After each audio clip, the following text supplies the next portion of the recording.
கோவை புலியகுளம் பகுதியில் தாய் மற்றும் சேய் உயிரிழப்பு பெரிய அதிர்வலை ஏற்படுத்தியுள்ளது. அறுவை சிகிச்சைக்கு பிறகு குழந்தை இறந்ததாகவும் இரவு 2 மணிக்கு தாயும் உயிரிழந்ததாகவும் மருத்துவமனை தகவல் தெரிவித்துள்ளது. மருத்துவர்களின் அலட்சியமே காரணம் என கூறும் குடும்பத்தினர் உடலை வழங்க மறுத்ததால் மருத்துவமனையில் போராட்டம் நடத்தினர். குழந்தை அபார்ட் பண்ணணும் அப்படிங்கிற மாதிரி சொன்னாங்க. சரி, அபார்ட் பண்ணிக்கோங்கன்னு சொல்லிட்டேங்க சார். அபார்ட் பண்ணி அந்த அபார்ட் பண்ணது டிச்சிங் பண்ணதில் ப்ராப்ளம் ஆகிங்க சார். இப்போ எனக்கு மனைவியும் பறி கொடுத்துட்டு நான் நிற்கிறேன் சார். பண்ணல சார், மருமகளுக்கு எந்த நோயும் இல்லை, எந்த பிரச்சனையும் இல்லை. ஆனால் இவங்க பண்ண ஆப்ரேஷத்தில் மிஸ்டேக் ஆக்கி அந்த வகரில் அந்த கழிவு நின்று வலி வந்துச்சு. அப்போ அந்த நாங்கள் சிஸ்டன் போட்டது இப்படி இருக்குதல்லங்க சார், இது இப்படி தூக்குனா அப்படியே நம்ம மோசனம் போகிறோமல்லங்க, அது மாதிரி அதுல இருந்து வருதுங்க சார். இறந்தது உங்களுக்கு தகவல் எப்போ சொன்னாங்க? இன்னைக்கு தான் சொன்னாங்க. இன்னைக்கு 1:30 மணி. இறந்தது எப்பங்க? அது எப்பன்னே சொல்லலையே. நீங்க எப்போ அட்மிட் ஆனீங்க? திங்கக்கிழமை, போன வாரம் திங்கக்கிழமை செக்கப்புக்கு வந்ததுங்க சார். லேசா இடுப்பு வலிக்குது, வகுறு வலிக்குதுன்னு வந்தது. அட்மிட் பண்ணி பெட்டில் இருந்துட்டு எங்களை கூப்பிடுச்சு, அத்தை எங்களை அட்மிட் பண்ணியிருக்கிறாங்க, நீங்கள் வாங்கன்னு. அந்த திங்கக்கிழமை நாளில் இருந்து ஒன்றுமே தரல, மாத்திரையோ ஊசியோ ஒன்றும் தரல. பெட்டு கொடுத்து படுக்க வச்சுட்டாங்க. மறுநாள் செவ்வாய்க்கிழமை எங்கள் பையனை வர சொன்னாங்க.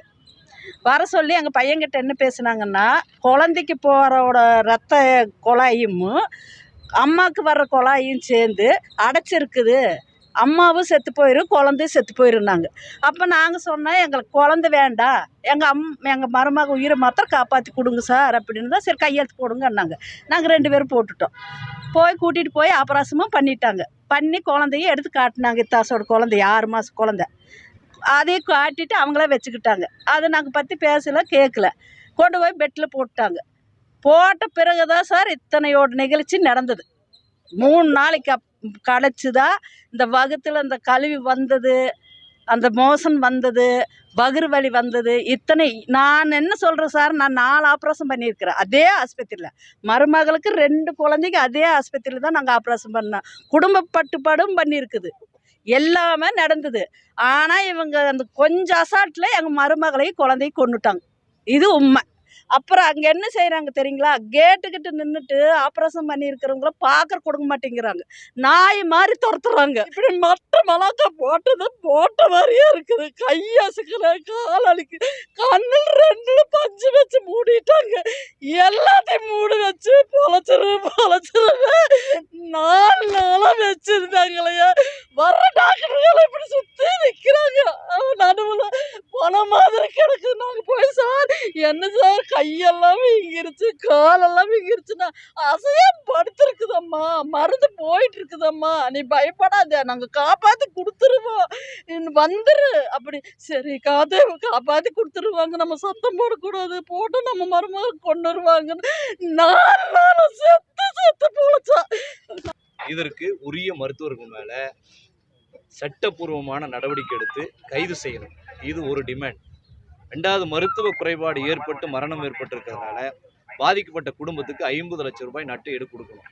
3வது, அவருக்கு கருணை அடிப்படையில் அரசு உடனடியாக வேலை கொடுக்கணும். இந்த 3 நிபந்தனைகளும் அரசு நிறைவேற்றினா நாங்கள் சடலத்தை வாங்குவோம். இல்லாட்டி இந்த 3 நிபந்தனைகள் நிறைவேற வரை சடலத்தை வாங்க மாட்டோம், நீதிக்காக போராடுவோம். ஏன்னா 9 வருஷத்துக்கு முன்னாடியே ஃபேமிலி பிளானிங் பண்ணியாச்சு, மறுபடியும் கன்சீவ் ஆகிறாங்க. அப்போ பிரச்சனை எங்கேருந்து தொடங்குதுன்னு தெரியல. கன்சீவ் ஆன பின்னாடி மீண்டும் பரிசோதனைக்கு போகிறாங்க, நல்லா இருக்கீங்க, ஒன்றும் பிரச்சனை இல்லை, 3வது பெற்றுக்குங்கன்றாங்க. அவங்களே அட்டையும் போட்டு கொடுக்குறாங்க, ஒவ்வொரு வாரமும் நல்லா இருக்குது அப்படின்னு சொல்கிறாங்க. கடைசியில் போனால் கருச்சிதைவு ஏற்பட்டிருக்கு, காப்பாற்றணுன்றாங்க. அதுக்கும் ஒத்துக்கிறோம். அதற்கு பின்னாடி செஞ்ச அறுவை சிகிச்சையில் தான் மிக மிக கவனக்குறைவாக பண்ணியிருக்காங்க. முழுக்க மருத்துவர்களுடைய குறைபாடு. அவர்கள் மீது உரிய சட்ட நடவடிக்கை எடுக்கிற வரைக்கும் போராட்டத்தை தொடர தவிர வேறு வழி இல்லை. இது போன்ற மேலும் செய்திகளுடன் உங்களை சந்திக்கிறோம். நன்றி.